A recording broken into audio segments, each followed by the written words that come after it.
जाके पदरज परसता हंस उतर जाए पाप। भक्ति भक्त भगवंत गुरु चतुर नाम बंदे। जिनके पद बंधन किया नाशत विघन अनेक। अनंत से दरियाव जी महाराज ने भी हो। दाता रामदास जी महाराज ने भी। सदगुरु सुखराम जी, सदगुरु युक्तिराम जी महाराज, परम दयाल सदगुरु स्वामी श्री कुशालदास जी महाराज, संत श्री ज्ञानेश्वरी बाई जी महाराज। गुरुदेव आपने दीन दीन हो महाराज, आपने दीन दीन हो गुरुदेव, आपने दीन दीन हो महाराज, आपने दीन दीन हो। मैं जन्म जन्म का भटका हूँ,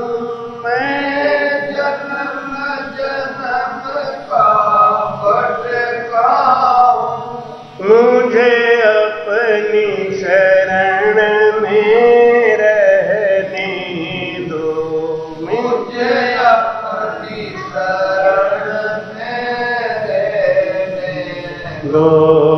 गुरुदेव आपने दीन दीन हो महाराज, आपने दीन दीन हो गुरुदेव, आप दीन दीन हो महाराज, आपने दीन दीन। रटना की विधि टाल के साधन करे अनेक है, नाना विध का देख। बोलो राम। महाराज कहते हैं कि रटना की विधि टाल के साजन करे अनेक, से सब हद का ख्याल है। रटन तो करता नहीं और नाना प्रकार का इधर उधर का भेद सीख के भक्ति करने का ढोंग करता है, ढोंग बैठाते हैं महाराज। तो महाराज जी कहते हैं कि उससे जमलोक को नहीं जीता जा सकता। जमलोक को जीतना है तो महाराज कहते हैं कि रटन करना चाहिए। रटन फौज आगे कर लीजिए, ये फौज है। रटन फौज आगे कर लीजिए। रटन का जो फौज है वो आगे रहेगा, जिसके पास फौज ज्यादा होगी उसका विजय हो जाएगा। तो जम है, उससे लड़ना है। कैसे लड़ेंगे उसका भेद गुरु जी से सीखना। कौन सा गुण आना चाहिए हमारे अंदर जम क्या है? जम हमारे अंदर क्या है? क्रोध, अहंकार, ईर्ष्या, लोभ, मोह, ये सब जम है। यही हमको मारते हैं। बाहर से कोई नहीं आता मारने के लिए। पहले के आदमी 150, 200, 300 साल जिंदा रहते, 100 साल तक एकदम स्वस्थ रहते थे। अब आदमी बहुत जल्दी बूढ़ा क्यों हो जाता है? जम घेरे हुए। रटन तो करता नहीं। चिंता और चिता इस जग में दोनों एक कहाती है। एक जिंदा को एक मुर्दा को दोनों सहज जलाती है। मालिक पर विश्वास अगर रख, मालिक पर विश्वास अगर रख, चिंता दूर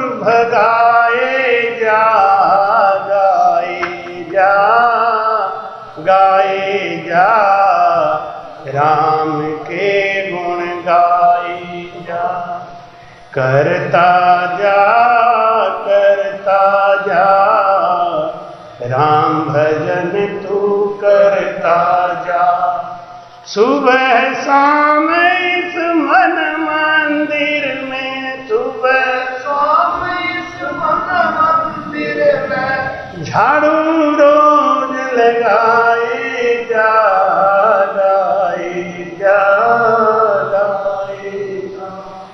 राम के गुण गाएगा। करता जा राम भजन तू। ये जम है ना, कौन? मोह, ममता, चिंता, लोभ, ईर्ष्या, क्रोध, ये सब 14 जम हमारे अंदर बैठे रहते हैं। ये जम को जीतना है। और ये जम जप तप करनी जोग सो, भजन समो नहीं को। जप करो, तप करो, करनी करो, योग करो, ये सब भजन की बराबरी नहीं कर सकते। जप तप करनी जोग सुन, भजन समो नहीं कोई। भजन से भी ऊपर एक चीज है जिसको हम समझ नहीं पाते। भजन की भी जरूरत नहीं है। कब? प्रेम सम सुख राम कहें, नाम भजन नहीं हो। खाली राम राम राम राम राम राम राम राम राम राम दिन रात करते रहोगे, हम तो भजन कर रहे हैं। प्रेम आया कि नहीं आया? प्रेम अगर अंदर आ गया तो जीत गया। प्रेम लाने के लिए भजन किया जाता है। और जब तक थारी मारी लगी हुई है, ये भजन वजन कुछ नहीं है। वो जम के अंदर है। महाराज कहते हैं आवागमन मिटे नहीं कोई। जब तक करनी योग से आवागमन नहीं मिटेगा, गर्भवास में आना ही पड़ेगा। और पुनरपि जननम पुनरपि मरणम के चक्कर में फंसना ही पड़ेगा। और महाराज कहते हैं कि जनमत मरत दुसह दुख हो। जन्म लेते समय और मरते समय बहुत अपार दुख होता है। तो ये 3 लोग कभी भी जम से नहीं कटेगा। ये जम से हटेगा, ये भजन से हटेगा। तुम्हारी कहते हैं कि खूब जप कर लो, तप कर लो, तीर्थ कर लो, व्रत कर लो, तो क्या होगा? आवागमन मिटे नहीं कोई, जम जंजाल न छूटे, सुख दुख दोयति के रहे संगी, सवार चोर जो भूखे। बोलो राम। पाप और पुण्य लगा ही रहेगा। अगर आप जन्म लोगे तो पाप और पुण्य लगा रहेगा। अगर आप जन्म ही नहीं लोगे तो पाप और पुण्य किसी काम का। कोई कहते हैं महाराज दान पुण्य नहीं करना चाहिए, हैं? क्यों? ये दान पुण्य करेंगे तो इसकी वजह से हमें आना पड़ेगा। दान पुण्य करने की वजह से नहीं आना पड़ेगा, मन की वासना की वजह से आना पड़ेगा। हम वो बात नहीं समझते। दान पुण्य तो इसलिए करते हैं कि अगर आएंगे तो खाएंगे क्या, नहीं देंगे तो मिलेगा क्या। अब मोक्ष चले जाएंगे इसकी कौन गारंटी दे रहा है? तो यह गारंटी देने वाला। और गलती से वापस आ गए तो अब क्या होगा? क्योंकि दिया तो है ही नहीं किसी को कुछ। प्राणी किया आप ही भुगते। तो पाप किया है तो, पुण्य किया है तो आने के बाद भुगतना ही पड़ेगा। आवागमन नहीं छूटेगा। आवागमन छुड़ाना करना पड़ेगा। भाई कहते हैं नेचे मुगत नहीं है कोई, निश्चित रूप से मुक्ति नहीं है। फल मिलेगा। जब करोगे तो राजा बनोगे, तीर्थ करोगे रूपवान बनोगे, दूसरों की सहायता करोगे, आपकी सहायता होगी। जरूरी भी है, अगर दूसरा जन्म लेके आ गए तो ये जो करके गए हैं इसका फल मिले, और अगर नहीं आए तो नुकसान है कुछ। जैसे आपकी नौकरी लग गई अमेरिका में, आपका व्यापार और धंधा जम गया अमेरिका में, नौकरी लग गई कि हमें तो अमेरिका जाना है, अब हम यहां खेती क्या करेंगे, क्यों करें, तो खेती छोड़ दिया, नहीं किया, सबसे घूम के कह रहे हैं हम तो अमेरिका जा रहे हैं, हम तो अमेरिका जा रहे हैं। भाई खेती कर लो, अरे हम तो अमेरिका जा रहे हैं, हम क्यों करेंगे खेती। अब हुआ क्या कि आपका टिकट भी कट गया, सब कुछ हो गया, लेकिन जिस दिन अमेरिका जाना था उसी दिन 2 दिन पहले लड़ाई छिड़ गई। अब लड़ाई छिड़ गई तो सारा वीजा पासपोर्ट रद्द, अब आपका जाना कैंसिल। तो खेती भी किया नहीं और आगे भी गए नहीं, अब क्या खाओगे, अब तो भीख मांगना पड़ेगा। और मान लो खेती हमने लगा दिया और अमेरिका चले गए, अच्छी बात है, तो नुकसान क्या हुआ। अरे खेती पीछे रहेगी तो अपने परिवार वाले खाएंगे, याद करेंगे, और हमारा तो फायदा ही हो गया ना। हम तो गए लाखों कमा रहे, 2 बोरा गेहूं का फायदा कमाने के लिए 1000 रुपए की क्या, लाखों कमा रहे हैं। तो ऐसे मोक्ष अगर चले गए तो बहुत अच्छी बात, तो ये करनी ज्यों की त्यों रखी रह जाएगी।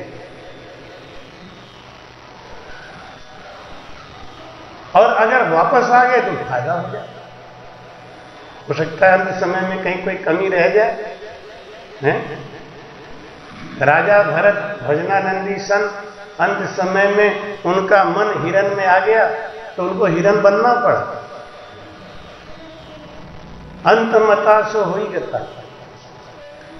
अंतिम समय के लिए कोई बच्चा है पूरे साल पढ़ाई कर रहा है, बढ़िया कर रहा है, लेकिन इम्तिहान के समय उसको बुखार आ गया, पेपर नहीं दिया तो पास थोड़ी हो जाएगा।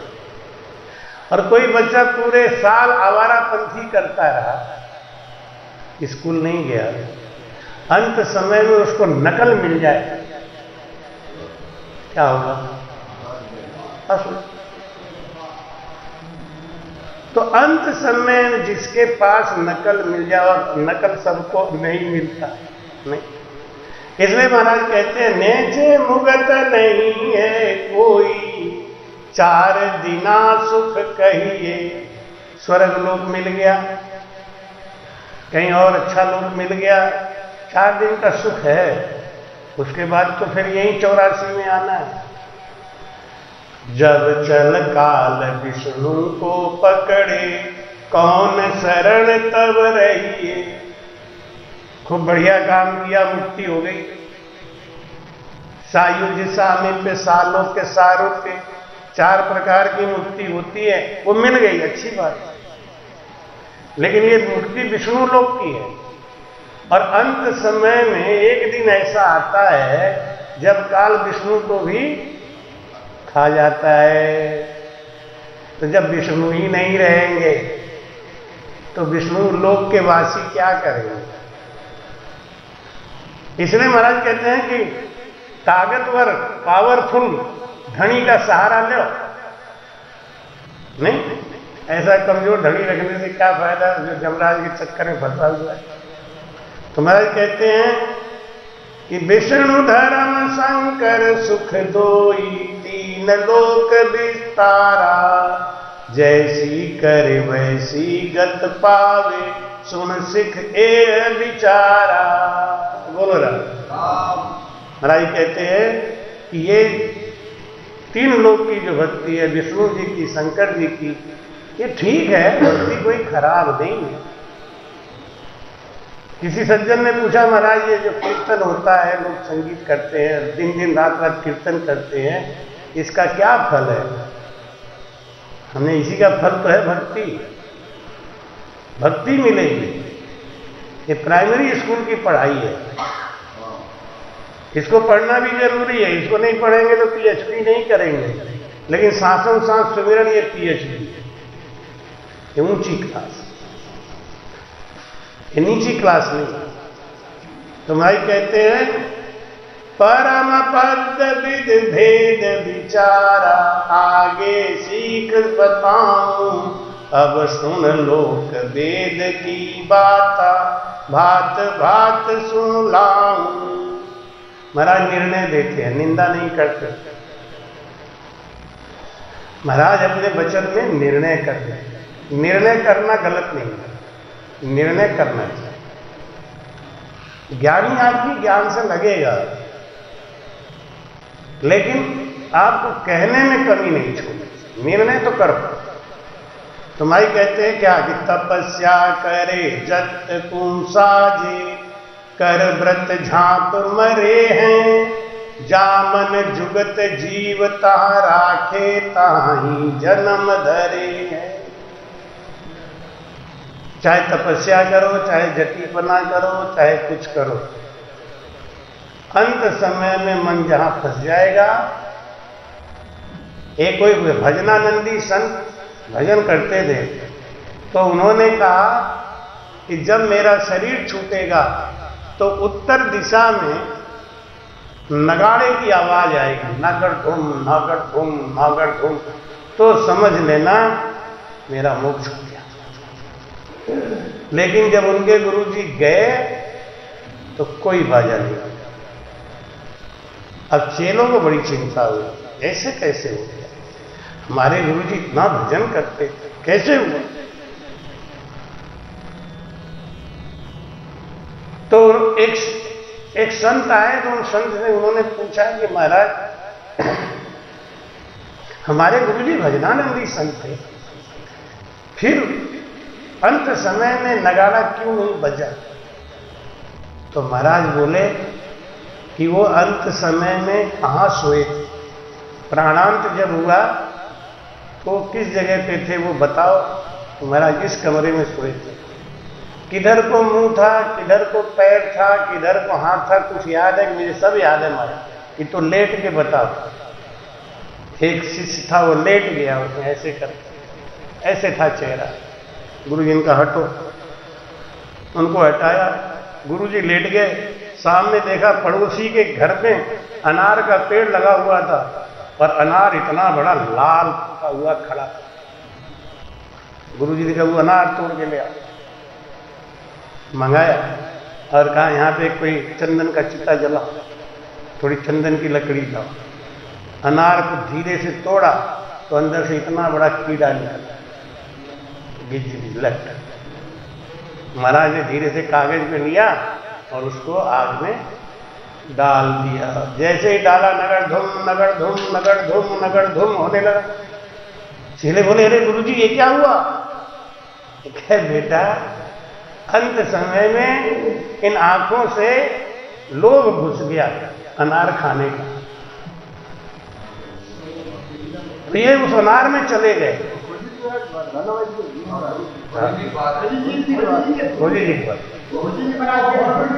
चलिए आप लोग जानते हैं।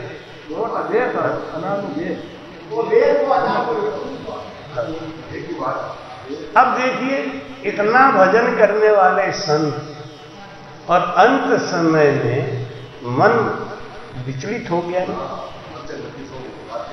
तो महाराज कहते हैं कि तपस्या करे जटकू साजे, करव्रत झांप मरे, लेकिन जामन जुगत जीवता राखे ताई जन्म धरे।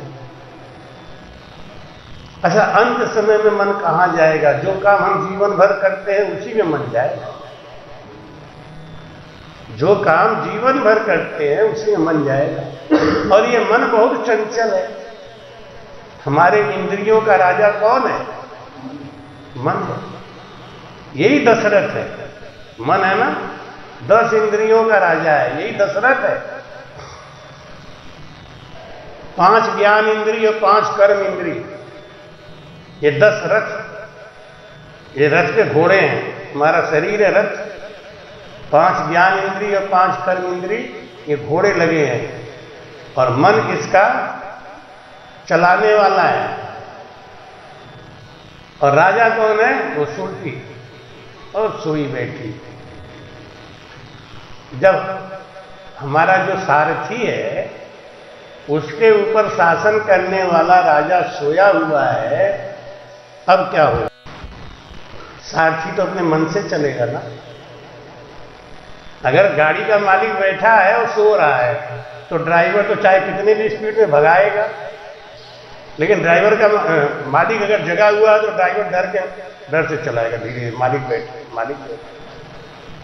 तो जिनकी आत्मा जगी हुई है उनका मन बस में रहता है। जिनकी आत्मा सोई हुई है, लोग कहते नहीं इसकी आत्मा सो गई, इसको कभी संगत नहीं मिला, आत्मा सोई हुई है। माई कहते हैं राजा राव बादशाह युग में तपस्या कर फल पावे। खूब तपस्या करे तो अगले जन्म में क्या होगा? राजा बनेगा, बादशाह बन जाएगा। ताके धर्म जाए हुए इंद्र सुर 33 सरावे। यहां पे महाराज जी लिखा सुर 33। कितने देवता होते हैं? मुख्य देवता 33 ही है, 33 करोड़ लोग। कौन कौन?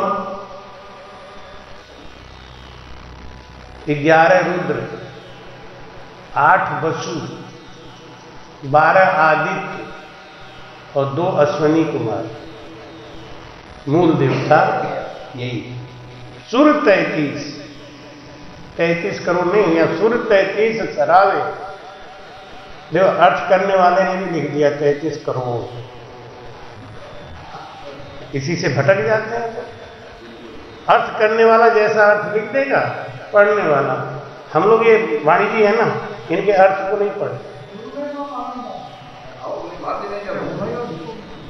तो महाराज कहते हैं अभयदान कन्या दे गाया।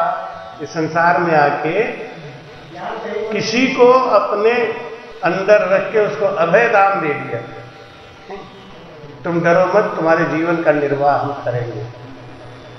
इसको अभय दान कहते।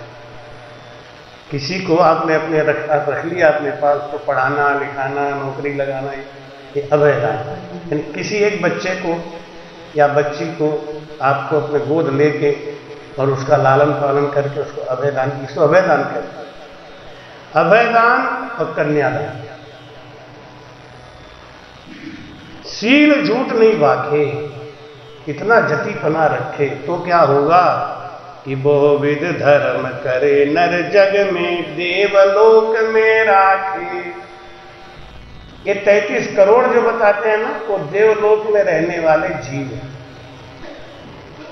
वो जो हम लोग यहाँ अच्छा कर्म करते हैं ना, तो हर आदमी अश्विनी कुमार थोड़ी बनेगा, हर आदमी वसु नहीं बनेगा। तो वो देवलोक में जाके आराम करते। जैसे इस गांव की आबादी बहुत है, लेकिन सरपंच तो एक ही होंगे ना, और मेन मालिक तो एक ही होगा। ऐसी महाराज कहते हैं सुख रज पले बध्यो जहां लग धिन धिन नर होई। खूटे दाम पलक नहीं राखे कोलू तजे हुए छोई। लेकिन कब तक रहेंगे आप देवलोक में?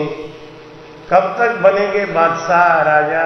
ये कब तक बनेंगे? जब तक आपका सुख है, तब जब तक फल है तब। राजा बन जाते हैं ना, कभी कभी देखो कोई मुख्यमंत्री बन गया, कोई प्रधानमंत्री बन गया, और जब उनका पुण्य खत्म होता है तो उनकी पार्टी गिर जाती है। हाँ, उनकी पार्टी गिर गई। तो महाराज कहते हैं ये जो शुभ कर्म करते हैं 3 लोक में आगे, इनका यही सब फल है। ये निर्णय सुनना चाहिए कि हम जो कर रहे हैं इसका अधिक से अधिक क्या लाभ है, बस तब आदमी का मन फिसलता है भजन की तरफ। अरे भाई रे भाई, ये करके करेंगे क्या? अब जैसे 5 दिन के लिए हम आपके 12वीं में आए, आपने खूब सेवा करी, खूब भोजन जिमाया, बहुत ध्यान रखा, लेकिन कल तो हमको जाना ही पड़ेगा ना। ऐसा छूट जाएगा कि नहीं? कितना भी अच्छा किया, और अगर बुरा किए होते तो भी छूट जाते। कल तो जाने। इसलिए संसार में सुख और दुख के पीछे नहीं भागो, भजन के पीछे भागो, सद्गुरु के पीछे भागो। सुर 33 देवता कही सुख रत कर कर हुआ, उल्टा जाय हुआ वहां दुखिया, नर दे कब मैं पाऊं। लोका में को लोक बड़ो है, देही में को देहा, नामों में को नाम बड़ो है, सेवा में को सेवा। महाराज कहते हैं सुखरद कियो जग के माही देवलोक में जावे। खूब बढ़िया बढ़िया काम किया, देवता बन गए, अब वहां जाके दुखी हो गए। दुखी क्यों हो गए? वहां जब गए तो दुखी क्यों हुए, पश्चाताप क्यों हुए? क्योंकि अब पता चल गया अरे राम गड़बड़। जैसे बच्चा स्कूल में पढ़ाई करने गया, पढ़ाई नहीं किया, समय बीत गया, उसके साथ के लड़कों को अच्छी अच्छी नौकरी मिल गई तो वो रह गया, तब पश्चाताप करने लगा। लेकिन फिर वही बात है, अब पछताए होत क्या। ऐसे ही यहाँ पे आगे खुद अपना दान पुण्य किया, जप किया, तप किया तो देवता बन गए। वहां जाने के बाद समझ में आया अरे राम राम राम, थोड़ा सा भजन कर लिए होते, थोड़ा गुरु का ज्ञान ले लिए होते तो आज हम भी ऊपर हो। आवागमन के चक्कर में नहीं, क्योंकि वहां देवता जब बन के जाते हैं ऐसा बताते हैं कि उनके गले में फूलों की माला डाल दी जाती है और एक एक फूल झड़ता जाता है जैसे हमारी सांस चलती जा रही है। और एक दिन जब वो माला पूरा खत्म हो जाता है तो उन्हें उठा के नीचे दे। इसीलिए महाराज कहते हैं कि लोका में मृत लोक बड़ो है, देही में नर देहा, नामों में बड़ राम नाम है, सेवा में संत सेवा। संत की सेवा को बड़ा क्यों माना? माता पिता की सेवा कर्ज है कि फर्ज है? बताइए आप। माता पिता की सेवा फर्ज करना चाहिए। नहीं, आप लोग नहीं बोले कुछ क्यों? माता पिता की सेवा फर्ज है कि कर्ज है? फर्ज है। तो बिल्कुल सही है। फर्ज माने जानते हैं क्या होता है? किसी की बारात में जाना है तो क्या कहते हैं? चलो थोड़ा फर्ज निभा दे, चलो थोड़ा फर्ज निभा दे। फर्ज निभा देगा मतलब हाजिरी लगा दे। मन से नहीं है, इच्छा नहीं है, निभा दे। माता पिता की सेवा ऐसे ही है, फर्ज निभा दे, बस कर दे, नहीं करे कोई बात नहीं। पड़े हुए हैं, पानी दे दूं, पी लो तो पी लो, ना पियो तो रहने दो। फर्ज तो इसी को कहते हैं। माता पिता की सेवा कर्ज है। पिता का खून से हम बने, माता के खून से हम बने। जब कर लो, तब कर लो, भजन कर लो, सब कुछ कर लो, लेकिन अगर ये कर्ज नहीं उतारा तो ये तो ऋण तुम्हारे ऊपर चढ़ाई है। माता पिता की सेवा कर्ज। ऐसे ही बेटा बेटी की सेवा कर्ज है कि फर्ज है? बता। बेटा बेटी की सेवा कर्ज है कि फर्ज है? अरे बताइए, अपने मन से बताइए, जो कुछ बताइए। हाँ बिल्कुल सही है। बेटा बेटी की सेवा कर्ज नहीं है हमारे ऊपर, उन्होंने हमारे संग क्या किया है। इसलिए बेटा बेटा हम करते हैं उल्टा। जो आपने पहली बात कही ना, वही बात है। हम माता पिता को तो फर्ज के रूप में लेते हैं और बेटा बेटी को कर्ज के रूप में लेते हैं। मारे टेंशन के मरे जाए, पढ़ता नहीं है, स्कूल नहीं जाता है, ये नहीं करता है। बेटा बेटी की सेवा जैसा आप इतना टेंशन लेके करे हो ना, ऐसे ही आपके माता पिता ने इतना ही टेंशन लेके आपकी सेवा करी थी। माता पिता के खून से ये शरीर बना है। तेरी आ जाए करे पर शादी, तेरी आ जाए करे पर शादी, तो बालक माही अघाणो, बालक माही अघाणो, हरि गुरु दोए ना जानो, ज्ञान सुनो कर ठाणो, हरि गुरु दोए ना जानो। बोलो रहा। एक साखी आपने लिखी है, हूं लाधू संता माही संत हमारी दे, जो मोको तिरपत करे तो संता के मुख। अगर हमको तृप्त करना चाहते हो तो संत के मुख में अन्न डाल। मैं भोजन करता हूं लेकिन किसके द्वारा? संतों के द्वारा। एक बार नारद जी ने पूछा विष्णु जी से कि आप कहां रहते हो?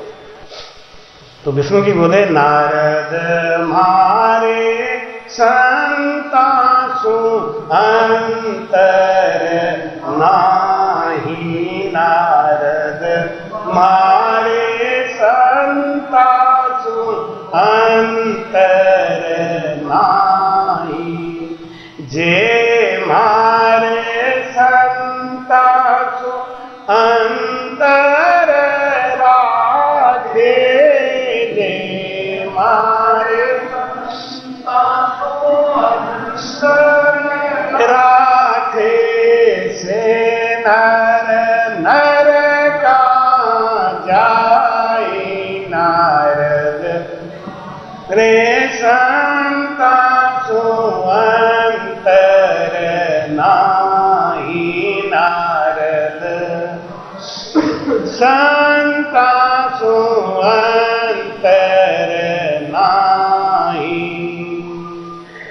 जे लक्ष्मी मारी अरध शरीरी, संत जना की दासी मेरे राम, संत जना की दासी, 68 तीरथ संतारी चरणा, 68 तीरथ संतारे क्रोड़ गया और काशी, नारद मारे अंतर नाही, नारद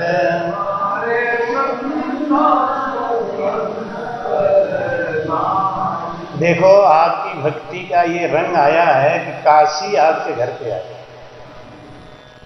काशी का एक प्रतिनिधि आया कि नहीं? ये आपके भक्ति का फल है, आपके गुरु महाराज का प्रताप है। क्रोड़ गया और काशी, काशी आपको जाने की जरूरत नहीं पड़ी, काशी चल लो, नहा लो तो नहा लो और नहीं तो जय श्री जाए।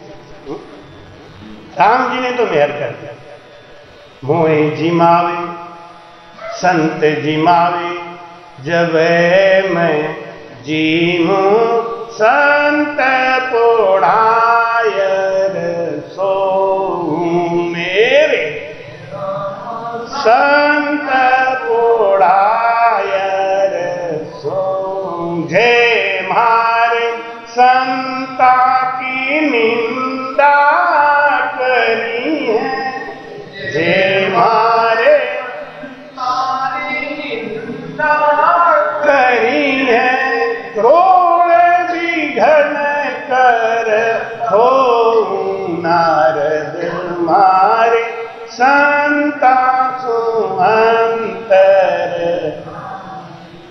जब परमात्मा की कृपा नहीं होती, भगवान नहीं चाहते ना, तो हम क्या कहते हैं, हम नहीं जाएंगे संत का दर्शन करने।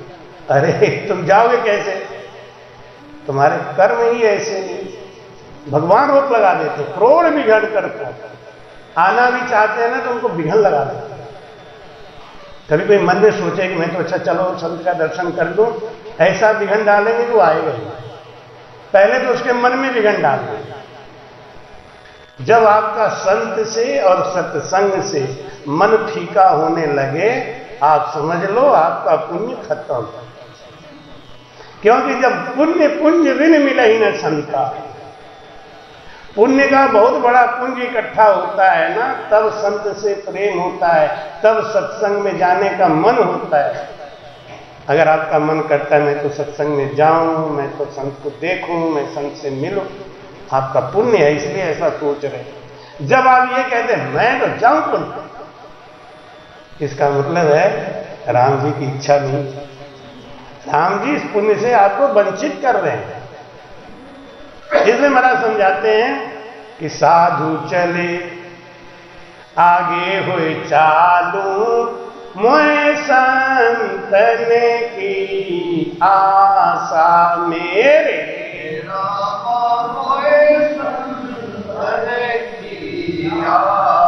जहां जहां हरि जन हरि गुण गावे, जहां जहां हरि जन हरि गुण गावे, वही लिया हम बासा नारद, संता सो अंतर नाही नारद।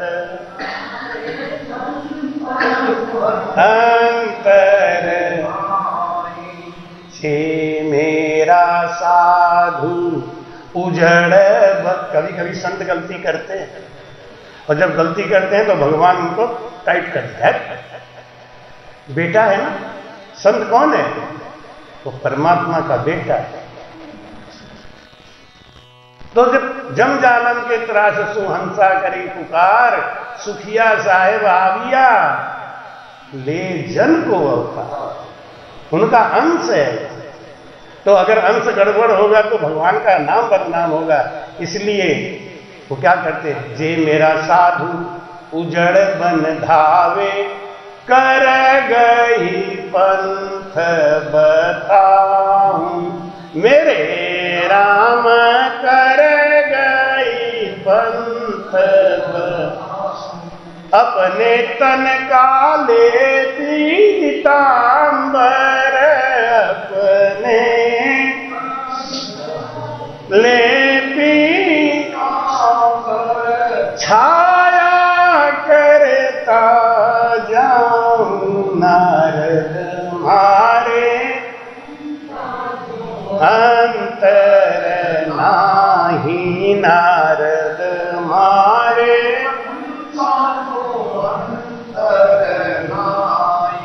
अंत में क्या कहते हैं महाराज, एक सूत्र देते हैं, उसको हमें पकड़ना चाहिए।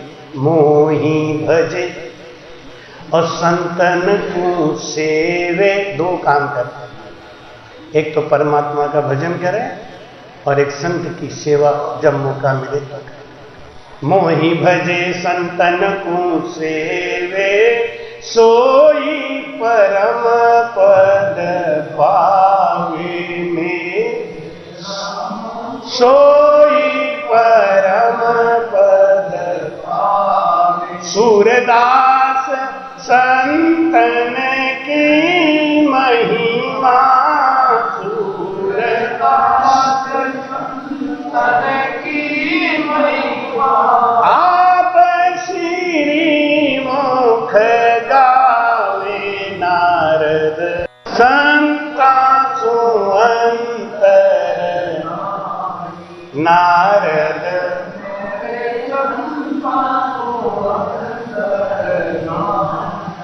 बोलो राम। लोका में मृत्यलोक बड़ो है, इसलिए मृत्यलोक को बड़ा बताया क्योंकि यहां संत मिलते। देही में नर देहा, नरदेह बड़ा क्यों? क्योंकि इसमें भजन होता है। और 84 लाख योनि में किसी भी शरीर से भजन नहीं होता। ये देवता भी देवलोक में जाके भजन करना चाहे तो नहीं कर सकते। ये हीरा किससे बनता है मालूम है? हीरा किससे बनता है? हीरा बनता है लकड़ी के कोयला से। लकड़ी के कोयला से हीरा बनता है। ये जो हीरा की खान होती है ना, यहां कभी बहुत बड़ा जंगल होगा और जब भूकंप आता है तो लकड़ी का जंगल का पूरा अंदर चला जाता है। वो लाखों बरस तक नीचे सड़ता रहता है और मिट्टी के संपर्क में आके वो धीरे धीरे कोयला बनता है और कोयला से फिर हीरा बनता है। नकली हीरा सूरत में बहुत बनाया जाता है। तो सूरत में ग्रेफाइट से बनाया जाता है। नकली हीरा कैसे बनता है? लकड़ी का चूरा, लकड़ी के कोयला का चूरा, उसे ग्रेफाइट बोलते हैं। ग्रेफाइट से नकली पाउडर जो बनता है नकली हीरा बनाया जाता है। अच्छा, पत्थर का कोयला तो बहुत पावरफुल होता है, उसका बनेगा क्या? पत्थर के कोयला से हीरा बनेगा? नहीं बनेगा। किसी भी कोयला से नहीं बनेगा, केवल लकड़ी के कोयला से बनेगा। ऐसे ही मोक्ष जाने का अधिकार किसको है? मानव को। जो गर्भ में आया है, जिसने 9 महीना गर्भवास का कष्ट झेला है, वो जाएगा मोक्ष में। ये राम और कृष्ण बुद्ध ये सब नहीं जाएंगे। ये तो अवतार लेके आए हैं, क्यों? जगत को रास्ता दिखाने, मानव को धर्म सिखाने, मोक्ष जाने के लिए नहीं। इनका मोक्ष नहीं होगा, और जब इन्हीं का मोक्ष नहीं होगा तो हमारा क्या करें? वशिष्ठ मुनि पे आय राम बुझो तत् सोई, जीव मोक्ष किम जाय ताहि गत कहिए मोहि। जन सुखिया वशिष्ठ कही रामचंद्र सुन कान, इला पिंगला सुखमणा ब्रह्म मिलन यो ध्यान। राम जी ने पूछा वशिष्ठ मुनि से, तो वशिष्ठ मुनि ने भेद तो बता दिया, लेकिन राम जी कहे नहीं मोक्ष को, क्योंकि बाद में उन्होंने अपना शब्द वापस लेके उन्हें रावण से लड़ने के लिए भेज दिया। जाओ। तो महाराज कहते हैं कि राम राम राम पसरी बुद्ध शुद्ध सब सारे, सब में रही समाई, मुगध प्राण नार नर हुआ, अब सो सरे न काई। बोलो राम। ये नर तन के अलावा कोई दूसरा तन नहीं है। कोई भी देवता भजन नहीं कर सकता। एक बात और बताओ, मोक्ष जाने के लिए, परम मोक्ष में जाने के लिए 3 बात एक संग होना जरूरी। क्या क्या? एक तो 5 तत्व का शरीर। 5 तत्व का शरीर नहीं होगा, मोक्ष नहीं जाएगा। दूसरा श्वास, तीसरा विवेक, ज्ञान। ये 3 बातें एक जगह होगी, वो आदमी जरूर जा सकता है मोक्ष को, भजन कर ले तो। अच्छा विचार करो, देवताओं के पास है क्या क्या? देवताओं के पास ज्ञान तो बहुत है, उनके बड़ा ज्ञानी तो, विवेक बहुत है, और देवताओं के पास श्वास तो है, क्योंकि श्वास लेके ही तो वहां बैठे हैं, मरे हुए थोड़ी बैठे। श्वास भी है, विवेक भी है, लेकिन ये 5 तत्व का शरीर, इसलिए कट, वो नहीं जा सकते, उनका कट लग गया। ये पशु है, जानवर है ना, इनके पास 5 तत्व का शरीर है, श्वास है, लेकिन विवेक नहीं। ज्ञान तो है, डंडा उठाओ मारने के लिए भाग जाते हैं वो। ज्ञान अलग चीज है, विवेक अलग है। विवेक क्या है? अच्छे बुरे में निर्णय करना। शराब बुरा है, हमको नहीं पीना है। जो विवेकी होगा वो शराब को छुएगा ही नहीं। एक गांव था, उस गांव में बहुत शराबी था, तो गांव का सरपंच बड़ा दुखी हुआ। सरपंच ने एक संत को बुलाया कि महाराज मेरे गांव को सुधार लो, महाराज गांव बिगड़ा जा रहा है। अब कोई बूढ़ा ठेला शराब नहीं पीता, देखो ये भी मजे की बात, सब जवान लोग शराब पीते। अरे बूढ़ा पिए तो चलो ठीक है, जाने वाला है, सरकने वाला है, कोई बात नहीं, पी ले तो कोई बात नहीं। अब ठेकेदार को भी चाहिए कि तू शराब का ठेका चला, लेकिन जवानों को मत दे, कोई बूढ़ा ठेला को दे, ये मांगे तो पिला दो, पी के चैन से सोएंगे, कोई बात नहीं, तो जवानों को पिला। तो संत आए गांव में, सत्संग हुआ, तो कोई जवान सुनने के लिए आया ही नहीं। हमको ये शिकायत तो है, लेकिन पता नहीं, आप राम से नहीं होगा गांव है, ऐसा तो मैं नहीं कह सकता, लेकिन कोई भी नौजवान हमको सुनने नहीं आ रहा है। हमका बूढ़ा है का नौजवान के पास जा सकता है, आना चाहिए, मिलना चाहिए। हम भी पढ़े लिखे हैं, हमसे आगे पूछो, सवाल पूछो, ज्ञान पूछो, लेकिन भाई सब बूढ़े बेचारे आ जाते हैं, नौजवानों को सुवास दिखे हमें। तो गांव में आए तो संत के पास कोई आया ही नहीं, तो महाराज अपना लाउड स्पीकर से बोले। तो अब बच्चे हैं ना, तो सुनते तो हैं कि क्या बात है, क्या गलत है, क्या सही है, विवेक है ना, लेकिन जगा हुआ नहीं है। बिन सत्संग विवेक न हुई, और राम कृपा बिन सुलभ न सोई। विवेक क्यों नहीं हो पा रहा है? क्योंकि राम जी की आपके ऊपर कृपा नहीं है। अब हमको बड़ा चिंता करना चाहिए कि अरे राम राम, मेरे ऊपर राम जी की कृपा होती तो हम भी शराब छोड़ देते। हम शराब पी रहे हैं, इसका मतलब हमारे ऊपर राम जी की कृपा नहीं है, असुरों की कृपा है। और जब असुरों की कृपा है तो हम असुर ही बनेंगे, तो कौन सा बढ़िया काम करेंगे। और जीवन बड़ा लंबा चौड़ा है, नहीं? आपका बच्चा क्या बनेगा? आप आज पी रहे हो, पी लो, आपका बच्चा क्या बनेगा? तो वो बाबा जी ऐसे समझाने लगे, पूरा गांव सुधर गया, ठेका हो गया बंद। संत जी आखिरी दिन बताए, एक गिलास शराब मंगाए और रख के बोले, सब नौजवान आ गए थे, 2-3 दिन सत्संग सुना। अब हमारे अंदर इतना गुण नहीं था, हम आपके गांव के नौजवानों को नहीं खींच पाए, इसमें हम फेल हो गए, हम पास नहीं हुए। अगर हमारी बात सुन के आपके नौजवान आए होते, यहाँ भर गए होते, तो मैं पास हो जाता। किसी ने कहा महाराज यहाँ चातुर्मास कर लो, हमने कहा कि ये बूढ़े बाबा लोग का चातुर्मास कराएंगे, जवान आते तो कोई बात नहीं था। जवान तो कोई आया ही नहीं, हमसे मिला ही नहीं, चातुर्मास क्या करेंगे? हैं? अब नौजवान लोग आते यहाँ मिलते कि महाराज हमारे गांव को सुधारो, हमको ज्ञान दो, हमको भजन कराओ, हम भी परम मोक्ष में जाएंगे।